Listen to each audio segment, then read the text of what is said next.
90% des présentations professionnelles sont de parfaits somnifères. Et tous les jours, des milliers de managers, de commerciaux, de consultants construisent leurs présentations sur un même plan. Le jour J, ils récitent leur discours comme un enfant sa poésie, l'auditoire hoche poliment la tête pour faire semblant d'être vivant, et le verdict tombe. Merci, c'était très complet, on regarde ça et on revient vers toi. Et spoiler, ils ne reviennent jamais. Alors, ce n'est pas un problème de fond, c'est un problème de structure. La plupart des présentations suivent un plan traditionnel, contexte, enjeu, solution. Une vraie berceuse. Contexte, vous expliquez ce que tout le monde sait. Enjeu, vous reformulez ce que tout le monde sait. Solution, vous proposez ce que personne n'écoutera plus parce que tout le monde a décroché.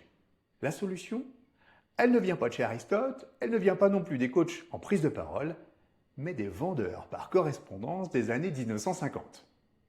Leur méthode s'appelle PAS. Les copywriters l'utilisent encore aujourd'hui pour écrire des emails qui convertissent et des pages de vente qui déclenchent l'achat. Et c'est exactement ce que je viens d'utiliser avec vous depuis le début de cette vidéo. P comme problème.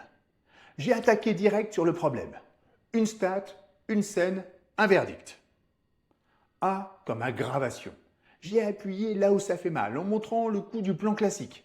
Pas pour accabler, pour que l'envie de changer soit plus forte que l'envie de rester classique. Et enfin S comme solution. Je vous donne une structure qui a fait ses preuves depuis plus de 70 ans et qui peut s'appliquer partout. Réunion, brief, pitch. PAS repose sur un seul mécanisme. Rendre le statu quo inconfortable avant de proposer autre chose. Et la psychologie sociale est d'ailleurs formelle. Le cerveau humain est 2 fois plus motivé à éviter une perte qu'à saisir un gain équivalent. Regardez, par analogie, un médecin ne vous prescrit jamais directement un traitement en vous parlant de la formule chimique de la pilule. Il vous parle d'abord de votre maladie, P, des risques de complications, A, et ensuite il sort l'ordonnance S. PAS. Même logique. Si ce décryptage vous a été utile, manifestez-vous sous cette vidéo.